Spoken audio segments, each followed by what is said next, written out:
Today I am going to solve some questions of miscellaneous exercise of chapter 9. Okay.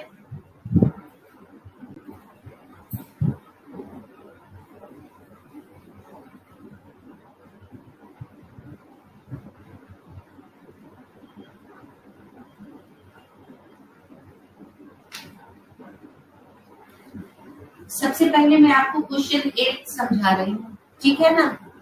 Exercise 9.1, 9.2 में किसी बच्चे को कोई प्रॉब्लम नहीं है। एक्सरसाइज 9.1, 9.2 में किसी बच्चे को कोई प्रॉब्लम नहीं है ना।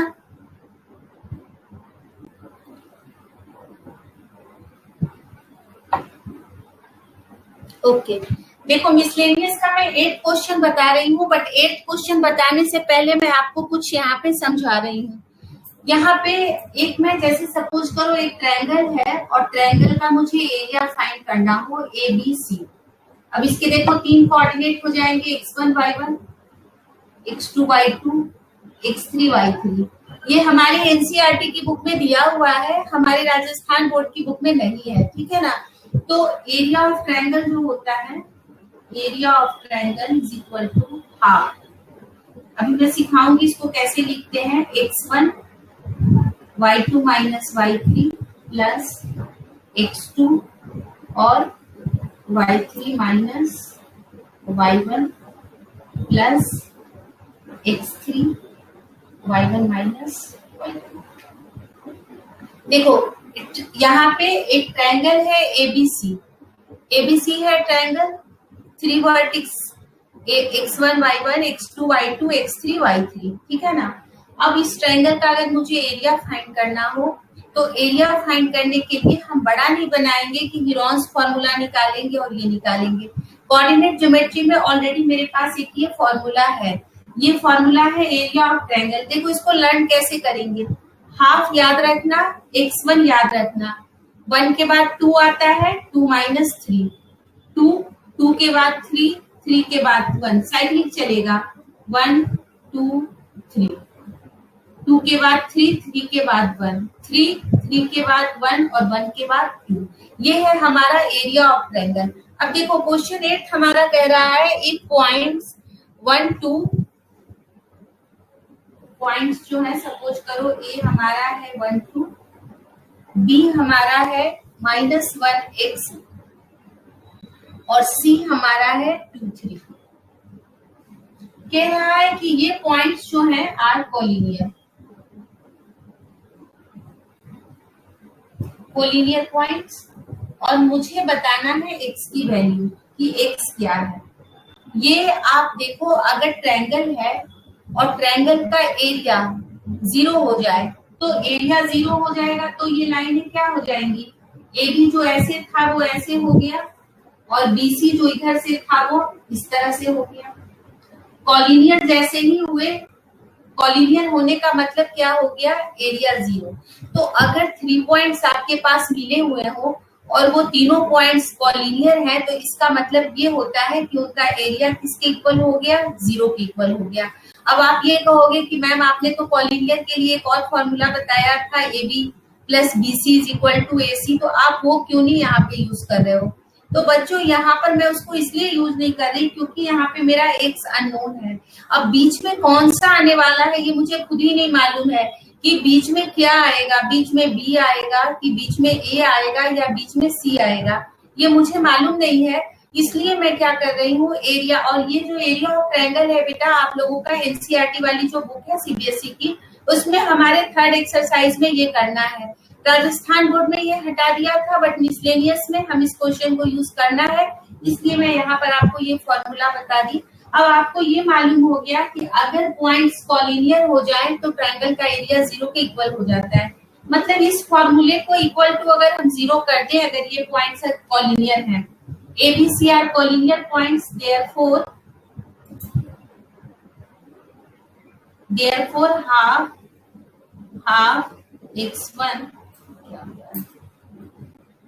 half x1 y2, एक मिनट बच्चों,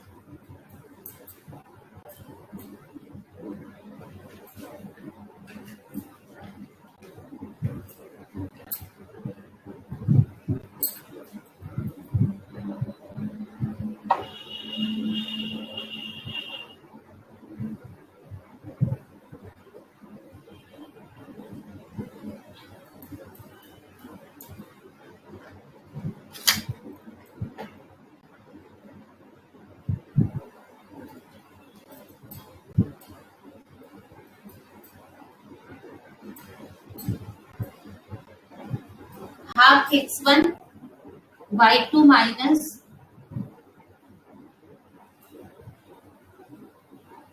y2 minus y3 plus x2 y3 minus y1 plus x3 y1 minus y2 इस this whole is equal to 0। ये इसलिए 0 है क्योंकि ये बेटा ये फॉर्मूला ऊपर वाला ही लिखी हूँ, नहीं दिख रहा है, यही फॉर्मूला है, ठीक है ना। ये वाला जो है वो 0 के इक्वल हो गया, ये सेम फॉर्मूला यहाँ उतार दी हूँ। अब देखो x1 क्या है हमारे पास, x1 है हमारा 1, y1 क्या है मेरे पास, y1 है 2, x2 क्या है मेरे पास, x2 है -1, y2 क्या है मेरे पास, तो y2 है x, और ये x3 और y3 है ना। अब यहाँ फॉर्मूला यहाँ पर डालें हाफ x1 की जगह पर क्या लिखेंगे 1, y2 की जगह पे क्या लिखेंगे x, और y3 क्या है हमारा 3, x माइनस 3। एक सेकेंड बच्चों, एक मिनट।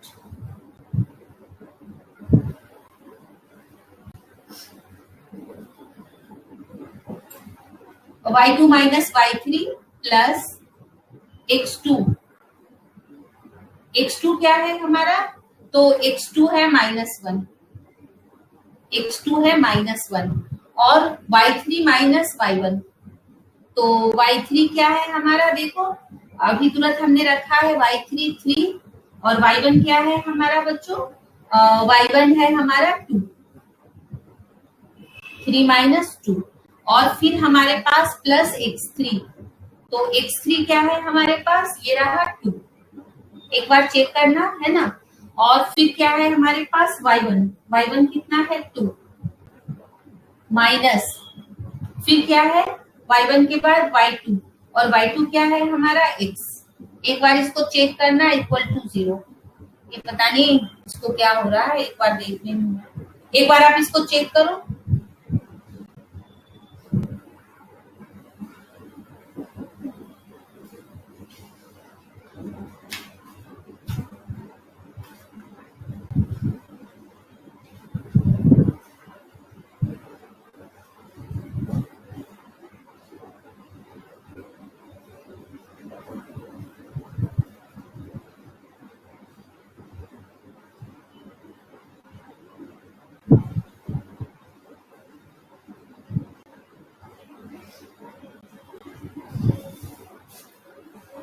एक बार सॉल्व करो बच्चों इसको।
अब देखो बच्चों ये हाफ, एक बार वापस देखो चेक करते हैं, हाफ x1 की जगह 1, y2 की जगह पे y2 क्या है हमारा, ये x है, y2 हमारा x है, x माइनस y3 हमारा 3 है, प्लस x2 -1 है, और हमारा y3 अगेन y3 हमारा 3 है और y2 हमारा क्या है बच्चों, y2 हमारा x है, सॉरी y3 माइनस y1 और y1 क्या है हमारा 2 है, फिर x3 हमारा क्या है 2 है और साथ में y1 माइनस y2, तो y1 तो हमारा है 2 और y2 है 2, ठीक है ना। अब इसे हम सॉल्व करते हैं, 1 है तो कुछ नहीं होगा, ये हमारा कॉमन है, तो ये आ गया x माइनस 3 और प्लस, अब देखो 3 में से 2 गया तो 1 और 1 जब 1 से -1 से मल्टीप्लाई हुआ तो -1, तो दोनों मिलकर हो गया -1 और अब यहाँ पे आ जाओ, यहाँ पे आ जाओ प्लस,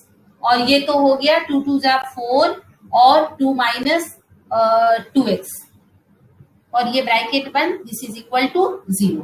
अब देखो एक बार और इसको भी ब्रैकेट को ओपन कर लेते हैं, है ना, तो हो गया हाफ और यहाँ हो गया x minus 3 minus 1 plus 4 minus 2x and this is equal to 0।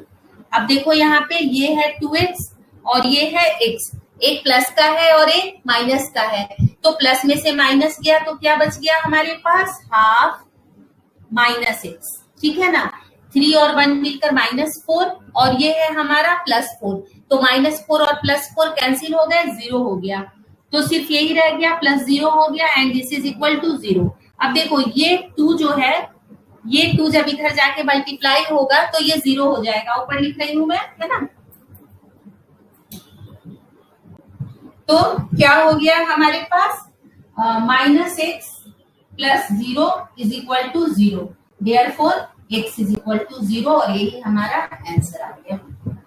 वापस रिपीट करूं या समझ में आ गया, ये बीच में थोड़ा थोड़ा सा नहीं हुआ है, इसको वापस लिखते रही हूँ, y2 माइनस y3 प्लस, सब बच्चों को आ गया समझ में या फिर से बताऊं, y3 minus y1 plus x3 y1 minus y2 equal to 0। हाँ ठीक है बेटा, रिपीट कर देती हूँ, ओके रिपीट कर रही हूँ, जस्ट ए मिनट, मैं इसको डार्क भी कर दे रही हूँ, ये दिख नहीं रहा है।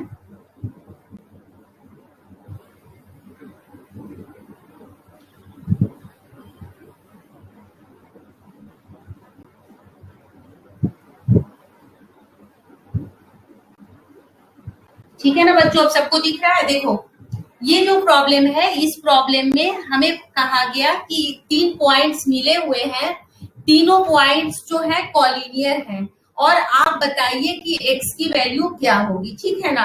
तो कॉलिनियर के लिए हम सबसे पहले मैंने तुम्हें ट्रायंगल का फॉर्मूला पढ़ाया और बताया कि ट्रायंगल का एरिया जो है हम इस फॉर्मूले से फाइंड करते हैं। अब देखो किसी ट्रायंगल का अगर एरिया 0 हो जाए तो इसका मतलब ये हुआ कि वो ट्रायंगल के बीच में कुछ भी एरिया नहीं है, मतलब तीनों लाइनें जो है वो क्या है, एक स्ट्रेट लाइन हो गई। और आप सबको पता है कि जब वो स्ट्रेट लाइन होती है तो वो कॉलिनियर होते हैं। अब ये जो तीनों पॉइंट्स मेरे मिले हुए थे, x1 y1 x2 y2 x3 y3, ये वैल्यू मैंने यहाँ पर x3 y3 नहीं लिखी हूँ, आप लिख लेना, ये वैल्यू हो गई। अब मैंने ये जो एरिया का फॉर्मूला यहाँ लिखा है इसको लर्न कर लेना, इस फॉर्मूले में मैंने उन वैल्यू को पुट कर दिया, x1 y1 x2 y2, ठीक है ना बच्चों। जब मैं सॉल्व की तो सॉल्व करके मुझे देखो सब कट गया और मिला -x सिर्फ मिला, ये +0 जो है वो 0 भी हट गया। अब आपको पता है ये जो भी मल्टीप्लाई है, अगर इधर 0 से जाके डिवाइड जो है उधर जाके मल्टीप्लाई होगा तो सारा का सारा 0 हो जाएगा, तो होल टर्म 0 आ गए और x की वैल्यू हमारी क्या आ गई, x की वैल्यू 0 आ गई, ठीक है ना। आ गया बच्चों समझ में, सब बच्चों को समझ में आ गया या कोई दिक्कत है बोलो, ओके।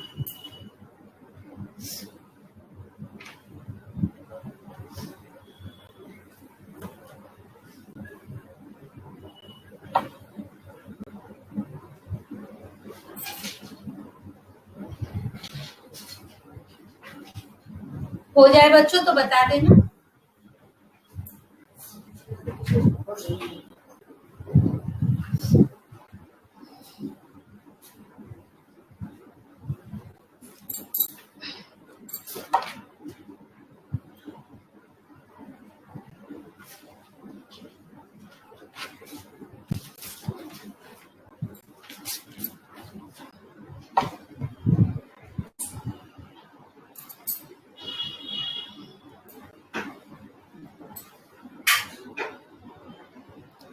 अब बच्चों मैं आपको क्वेश्चन 18 बता रही हूँ।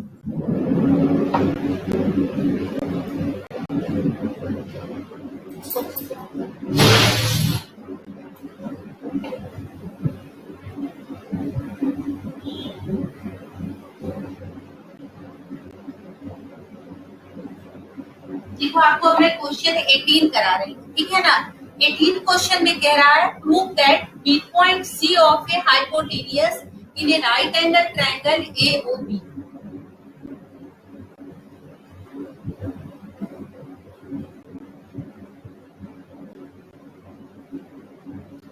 क्या कह रहा है? मिड पॉइंट सी,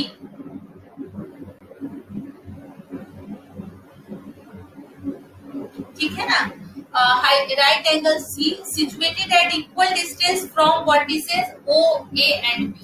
मतलब ये इक्वल है, ये तीनों आपस में इक्वल है। ये मुझे प्रूफ करना है, ठीक है ना, प्रूफ करना है। ये मिड पॉइंट मिला हुआ है, मतलब ये दोनों आपस में इक्वल है। और मुझे ये प्रूफ करना है कि OC जो है OC भी इक्वल है OB और AC के। Prove that the mid point C of hypotenuse in a right angle triangle AOB is situated at equal distance from vertices OAB। मतलब मुझे क्या प्रूफ करना है इसमें? टू प्रूव ये तीनों इक्वल हैं, OC, AC और BC। ये मुझे प्रूव करके बताना है कि ये तीनों जो है आपस में इक्वल है। अब देखो कुछ भी नहीं है, ना तो कोऑर्डिनेट मिला हुआ है, ना तो वर्टेक्स मिला हुआ है। अब आपको ये तो पता है कि आप यहाँ डिस्टेंस फॉर्मूला यूज करोगे, लेकिन कैसे डिस्टेंस फॉर्मूला यूज करोगे? क्योंकि जब कोई वर्टेक्स ही नहीं है तो हम कैसे फाइंड करेंगे? अब तुरंत यहाँ पर हम ये सोच लेंगे कि ये हमारा कोऑर्डिनेट ज्योमेट्री है, तो O का मतलब है कि इसके कोऑर्डिनेट 0 0 है। अब इसके कोऑर्डिनेट 0 0 है बच्चों, तो इसका मतलब है कि ये मेरा एक्स एक्सिस है और ये जो मेरा है ये देखो ये हमारा वाई एक्सिस है। वापस बता रही हूँ, अगर इस तरह की प्रॉब्लम मुझे मिल जाए जहाँ पर कोई भी कोऑर्डिनेट गिवन नहीं हो, तो कोऑर्डिनेट गिवन ही नहीं है बच्चों, ये तो आप सबको पता है, जो मैं पहले बताई थी कि इसको आप डिस्टेंस फार्मूला से निकाल लोगे। लेकिन डिस्टेंस फार्मूला यूज कैसे करोगे? डिस्टेंस फार्मूला यूज करने के लिए मुझे जो तीनों वर्टेक्स है A और B, इसके मुझे कोऑर्डिनेट चाहिए। अब कोऑर्डिनेट है नहीं, तो मैं सोची ये कि हम यहाँ पे कोऑर्डिनेट ज्योमेट्री पढ़ रहे हैं, तो जो मेरा ट्रायंगल AOB मिला हुआ है O को हम मान लेते हैं कि O हमारा ओरिजिन है। तो जैसे ही O हमारा ओरिजिन हुआ तो O के कोऑर्डिनेट्स हमारे हो गए 0 0, और ये हमारा एक्स एक्सिस हो गया और ये हमारा वाई एक्सिस हो गया। अब आपको ये पता है कि एक्स एक्सिस पर जो भी पॉइंट होते हैं उसके वाई के कोऑर्डिनेट 0 होते हैं, तो वाई तो 0 हो गया। और इसको मैं A ली हूँ तो इसको मैं स्मॉल a ले लेती हूँ, या x कुछ भी ले सकते हो, कोई दिक्कत नहीं है। x चाहो x ले लो, b चाहो b ले लो, a चाहो a ले लो। और ये b है और हमें ये पता है कि y कोऑर्डिनेट पर x की वैल्यू 0 होती है, तो मैं इसको b ले सकती हूँ। आप चाहो तो x ले लो, y ले लो, कुछ भी ले लो, कुछ फर्क नहीं पड़ता। अब देखो गिवन में क्या था? गिवन में था C is midpoint of AB, ये मुझे गिवन था, तो मैं कोऑर्डिनेट निकालती हूँ C, कोऑर्डिनेट ऑफ C। अब ये मिड पॉइंट से हम निकाल लेंगे, इसलिए हमें मिड पॉइंट पता है A प्लस 0/2 और 0 प्लस B/2। तो क्या आ गया? C का कोऑर्डिनेट आ गया A/2 B/, ये हमारा C का कोऑर्डिनेट हो गया। अब देखो C का कोऑर्डिनेट मुझे मिल गया बच्चों, ठीक है ना। तो अब मैं आराम से ये डिस्टेंस और ये डिस्टेंस, जिन बच्चों को आता है वो आप डिस्टेंस फॉर्मूला यूज करो, निकालो, और जिनको नहीं समझ में आ रहा है वो बोर्ड पर देखो, मैं यहाँ पे सॉल्व कर रही हूँ। जिनको डिस्टेंस फॉर्मूला आता है वो बना लो खुद से। अब हम फाइंड करते हैं BC। BC is equal to under root, BC है बच्चों तो A/2 माइनस 0 का whole square plus B/2 minus B का होल स्क्वायर। क्या होता है? x2 माइनस x1 का whole square plus y2 minus y1 का whole square. x2 minus x1 का होल स्क्वायर और y2 माइनस y1 का होल स्क्वायर। क्या हो गया बच्चों, ये तो हो गया a स्क्वायर अपॉन 4 और ये इसे सॉल्व करते हैं b माइनस 2b अपॉन 2 का होल स्क्वायर और ये क्या हो गया बच्चों हमारा a स्क्वायर अपॉन 4 प्लस, अब देखो 2b से b गया तो माइनस b, लेकिन जब माइनस b का होल स्क्वायर करेंगे तो वो प्लस हो जाएगा b स्क्वायर अपॉन 4 और इसका नाम दे दो फर्स्ट। ठीक है, कोई दिक्कत नहीं है यहाँ तक। अब ओसी तो इजी है, OC is equal to under root a upon 2 minus 0 का होल स्क्वायर और प्लस b अपॉन 2 माइनस 0 का होल स्क्वायर, तो ये हो गया under root a square by 4 plus b square by 4, ये हो गया हमारा सेकंड। ये ऊपर का लिखो, फिर मैं थर्ड बताती हूँ आपको। जब हो जाए तो बच्चों डन लिख देना, मैं ऊपर का रब करके फिर ये थर्ड वाला निकालूंगी AC। चाहो तो ये खुद से निकाल सकते हो आप। AC is equal to under root a by 2 minus a का होल स्क्वायर और प्लस b बाई 2 माइनस 0 का होल स्क्वायर। देखो यहाँ भी वही हो गया 2a माइनस a और फिर ये आ गया under root a square by 4 plus b square by 4, ये हो गया हमारा थर्ड।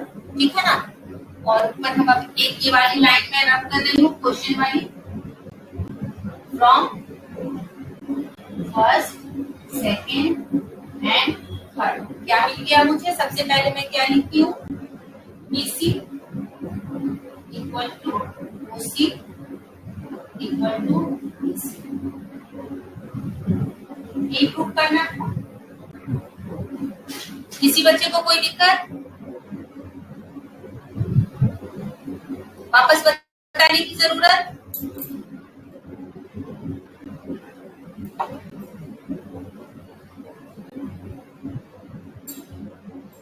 आ गया ना सबको समझ में? इजी है बच्चों, बस ये वाला चीज आपको समझ में आना चाहिए, फिर आप खुद बना लोगे। अब इसके बाद नेक्स्ट एक और क्वेश्चन है 19 का मैं एक बता देती हूँ, 3 मीडियन फाइंड करने, फिर 2 आप खुद निकाल लोगे।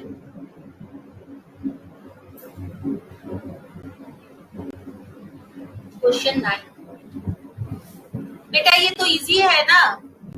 डिस्टेंस 9 जो है 9th क्वेश्चन में दे रखा है, distance between point this and this is root 8, तो डायरेक्ट यहाँ तो डिस्टेंस फॉर्मूला लगा लूँ ना, x2 माइनस x1 का whole square plus y2 minus y1 का होल स्क्वायर, और ये कितने के इक्वल है, रूट 10 के इक्वल है। तो आप स्क्वायरिंग बोथ साइड्स कर देना, आपको पता है ना, मैंने समझाया है ना कि स्क्वायर करोगे तो दोनों ओर हट जाएगा। इसने पूछा ये क्वेश्चन कौन था, 9th क्वेश्चन कौन पूछ रहा था?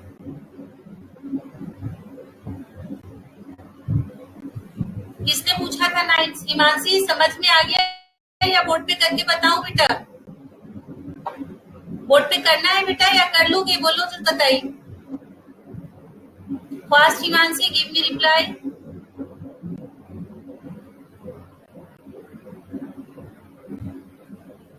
ओके, यस मैम का मतलब क्या होता है हिमांशी, मैं बताऊं या आप करोगे? फास्ट बोलो बेटा। ओके चलो,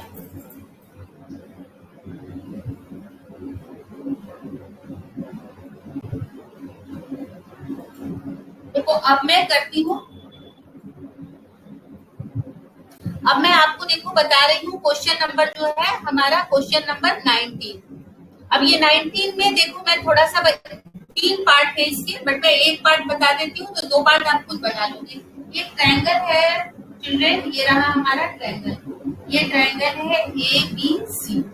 इसके तीनों वर्टिक्स जो है, तीनों वर्टिक्स के हमें मिले हुए हैं 1 माइनस 1, दूसरा मिला हुआ है मुझे 0.4 और तीसरा मिला हुआ है मुझे -5 और नीचे कट जाता है हमारा क्वेश्चन। हमारे वर्टिक्स है 1 माइनस 1, 0.4 एंड -5, और ये हमारा है क्वेश्चन नंबर 19। अब देखो इस क्वेश्चन में कह रहा है कि आप जो है बताइए जो है लेंथ ऑफ मीडियन। अब देखो किसी भी ट्रायंगल का मीडियन क्या होता है, जो वर्टेक्स से अपोजिट साइड पर डाला जाता है। पहला मीडियन, दूसरा मीडियन और ये हमारा तीसरा मीडियन। ठीक है ना बच्चों, किसी भी ट्रायंगल के 3 मीडियन होते हैं। मीडियन क्या होते हैं, जो वर्टेक्स से अपोजिट साइड के मिड पॉइंट पर जो लाइन ड्रॉ की जाती है, this is known as the median. तो मैं यहाँ पर आपको एक एडी बता दे रही हूँ, फिर से उसी प्रोसेस से आप बी और सी एफ निकाल देना। अब देखो लिखेंगे कैसे, A 1 -1 B 0 4 and C -5 3 are vertices of a triangle ABC. B, E, and R midpoints of BC, AC, and A. D is midpoint of BC, आपको तीनों निकालना है। Therefore, मैं एक निकाल रही हूँ, आप लोग ये खुद से निकालोगे। Coordinates of D, mid point है 0 प्लस -5/2 और 4 प्लस 3/, कितना आ गया, डी -5/2 और ये हो गया 7/, ठीक है ना। ये हो गया हमारा -5/2 और 7/2। अब देखो ए पता है और डी पता है, तो यहाँ पे हम क्या लगा देंगे, डिस्टेंस फॉर्मूला लगा लेंगे। एडी इज इक्वल टू √, इसको अगर मान लो x1 y1 और इसको मान लो x2 y2, ठीक है ना। तो एडी क्या हो गया, x2 माइनस x1 का होल स्क्वायर प्लस y2 और ये माइनस और माइनस मिलकर प्लस y1 का होल स्क्वायर। सॉल्व कर लेते हैं, -5 -2 अपॉन प्लस 7 प्लस स्क्वायर। अब ये -2 -5 मिलकर -7 और 7 7 जा 49/4 और इधर भी क्या हो गया, 7 और 2 9, 49/4। अब ये देखो बच्चों क्या हो जाएगा, ये 49 और 49, चाहो तो आपको मैं समझाई थी क्लास में, डायरेक्ट आप 2√49 लिख सकते हो और 4 नीचे आकर क्या हो जाएगा, 4 नीचे आकर हो जाएगा हाफ, या चाहो तो प्लस कर लो पहले, 9 9 18, 4 4 8 और 1 9/4। अब इसका रूट नहीं निकलेगा, ये 2 × 49 ही है। याद होगा अगर मैं आपको क्लास में समझाई थी कि अगर ऐसे आए तो डायरेक्ट लिख सकते हैं 7√2/4। देख लो कुछ यूनिट विनिट दे रखा है, अगर नहीं दे रखा है कुछ भी तो आपका ये डायरेक्ट जो है वो आंसर हो जाएगा, ठीक है ना। इसी तरह से आप ई और एफ के भी निकाल सकते हो।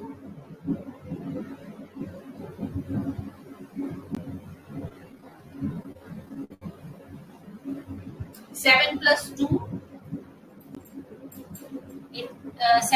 To 9, 81/4 and this is 81/4 and this becomes 9 और 1 10, 8 और 1 9 और 4 13। ये होगा चिल्ड्रन 130। अब इसका तो रूट निकलेगा नहीं, इसको ऐसे ही रहने दो अपॉन 2। इसी तरह से आप क्या निकाल लोगे, बी निकाल लोगे और सी एफ निकाल लोगे। इसी तरह से आप तीनों निकाल लोगे, है ना। कोई दिक्कत फिर से बताऊं या आपको आ गया समझ में? वापस बताओ बच्चों, ये आ गया सबको?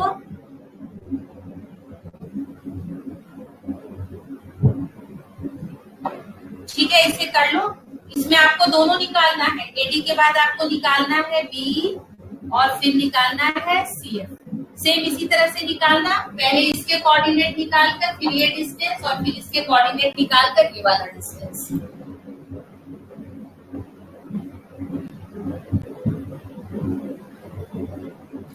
जो प्रॉब्लम है बच्चों, prove that mid point of A line segment which joint point is same, ये तो आपको आ जाएगा, ये तो बिल्कुल इजी है।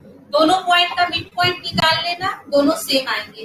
अब मैं आपको 21 बता देती हूँ, ये थोड़ा सा डिफिकल्ट है, 21 बता देती हूँ आपको।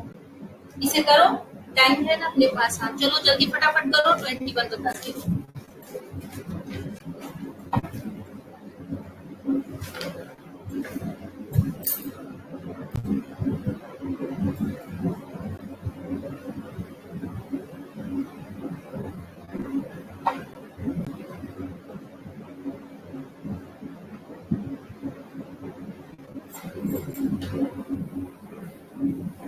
ये थोड़ा सा अलग प्रॉब्लम है बच्चों, देखो मैं ये समझा रही हूँ आपको। मिड पॉइंट मिले हुए हैं ट्रायंगल के तीनों, जैसे अभी हमने मिड पॉइंट फाइंड किया ना, यहाँ पे मुझे मिड पॉइंट मिले हुए हैं।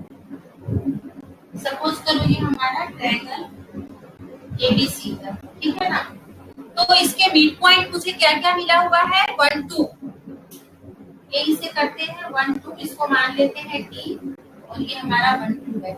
उसके बाद मुझे मिला हुआ है 0 -1, इसको ई मान लेती हूँ, और ये हमारा है 0 -1।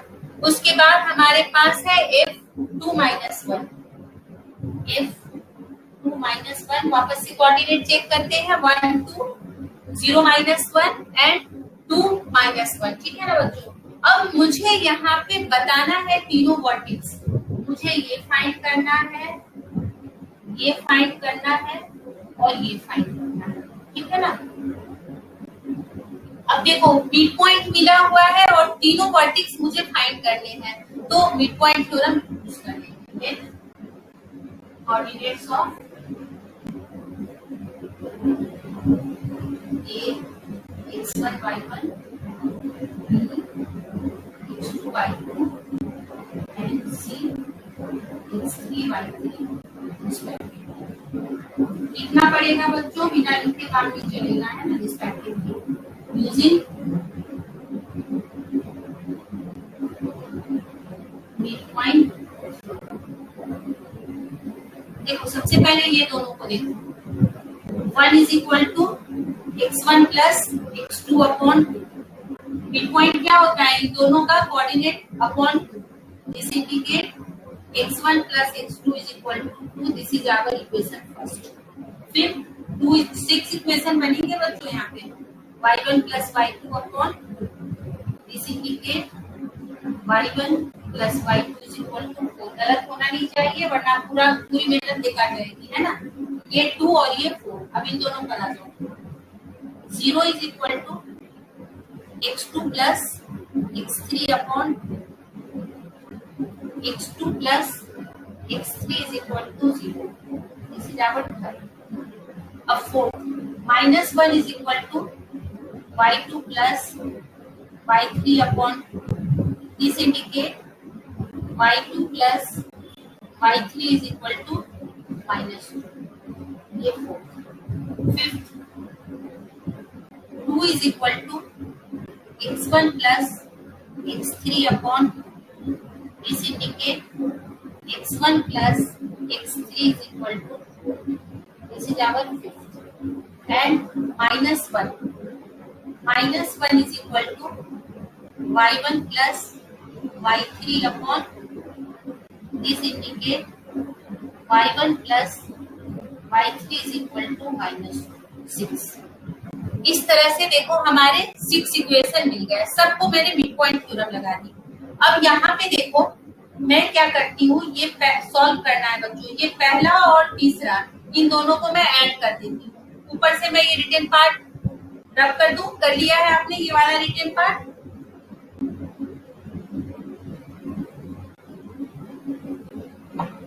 Adding equation first and third, क्या हो जाएगा बच्चों, x1 प्लस, दो बार देखो x2 है, एक बार x2 यहाँ है, एक बार x2 यहाँ है, 2x2 प्लस x3, और क्या करो देखो 1 3 और 6 को भी ऐड कर दो, तब सब दो बार मिल जाएंगे। अभी ये 2 बार नहीं मिल रहे हैं, 1 3 एंड 6 तीनों को ऐड कर दो, तो देखो 2 बार ये हो गया, 2 बार ये हो गया और 2 बार ये हो गया और ये इधर आ रहा है समझ में। इसे मैं रब कर रही हूँ वरना ये प्रॉब्लम आएगा नहीं। पहला वाला ही यहाँ साफ से कर रही हूँ, x1 प्लस x2, फिर थर्ड ली x2 प्लस x3, फिर लास्ट में 6 ली x1 प्लस x3। अब ये पहले में देखो इधर क्या है बच्चों 2, फिर क्या है 0 और फिर क्या है 4, तो कितना हो गया 4 प्लस 2 मिलकर 6। अब ये देखो सब दो बार आ गए हैं, इसमें 2 कॉमन ले लेते हैं, x1 plus x2 plus x3 6 और x1 plus x2 plus x3 is equal to, ये 6 के नीचे 2 चला गया तो मिल गया 3। अब क्या करो, इस पूरे की वैल्यू है मेरे पास, देखो क्या है 2, putting the value of x1 plus x2 from equation first, तो यहाँ पर हम क्या रख देंगे 2, तो 2 plus x3 is equal to 3, तो x3 is equal to 3 minus 2, एक मिल गया मुझे 1, एक कोऑर्डिनेट मुझे मिल गया। अब देखो x3 मिल गया ना, तो यहाँ रख दो, इस वैल्यू को यहाँ रख दो, इसको मैं रब कर दूंगी ना, मुझे इस इक्वेशन की जरूरत है क्योंकि इसको रब कर दूंगी तो मैं बनाऊंगी कैसे, इसलिए मैं इसको यहाँ पे रख रही हूँ, है ना 6 इक्वेशन तक, इसी को देख देख कर ही तो हम बनाएंगे ना। यहाँ पे क्या है मेरे पास y1 प्लस y3। अब देखो from equation third x2 plus x3 is equal to 0, so x2 plus 1 is equal to 0, so x2 is equal to minus 1। ठीक है बच्चों, ये मिल गया -1, ये मिल गया 1। अब मुझे चाहिए x1, यहाँ जाते हैं x1 plus x2 is equal to 2, तो x1 की जगह क्या निकालना है और x2 क्या आया है -1 2, तो x1 is equal to plus 1, क्या क्या मिला x1 मिला 3, x2 क्या मिला मुझे, x2 मिला -1 और x3 क्या मिला, x3 मिला 1। ये आपको आया समझ में बच्चों? ठीक है बेटा, आप ले लेना, मैं टाइम हो रहा है ना इसलिए मैं यहाँ पर फास्ट कर रही हूँ। तो इस तरह से हमारे पास 1/3 और 5th है, ठीक है कोई बात नहीं है, आप लिख देना adding equation first, third and fifth. और जैसे मैं ये x1 x2 x3 निकाली हूँ, सेम इसी तरह से y1 y2 y3 निकलेगा। ठीक इसी तरह से इसको और इसको इन तीनों को ऐड कर देना, तो आ जाएगा y1 plus y2 plus y3। और इधर देखो कितना हो जाएगा बच्चों 4, और 4 में से -2 चला गया तो -2 और -2 और -2 मिलकर -4 और -4 के नीचे 2, तो कितना मिल गया बच्चों -2। अब फिर y1 प्लस y2 की वैल्यू यहाँ 4 डाल देना -6। इस तरह से आप y1 y2 y3 फाइंड कर लेना। ये मिसलेनियस की कुछ डिफिकल्ट प्रॉब्लम थे जो मैं आज डिस्कस की। अब नेक्स्ट क्लास में हम देखते हैं, हम न्यू चैप्टर लेंगे। कौन सा चैप्टर पढ़ना है बच्चों, आप ही लोग बताओ कौन सा चैप्टर अब आगे करना चाहते हो। इनमें तो सबको सारे प्रॉब्लम ऑलमोस्ट मैं करा दी, अब कोई भी नहीं बचा बच्चों, है ना। 21 तक प्रॉब्लम थे आपके, सारे 21 तक हो गए पूरे। सेवेंथ चैप्टर, ठीक है बच्चों, 7th और 8th है, नहीं तो फिर हम ज्योमेट्री कर लेंगे। ज्योमेट्री से हमने एक भी चैप्टर नहीं किया है ना। देखते हैं नेक्स्ट क्लास में। ओके गौरव, फर्स्ट चैप्टर लास्ट में करेंगे, फर्स्ट चैप्टर वैदिक मैथ्स हम।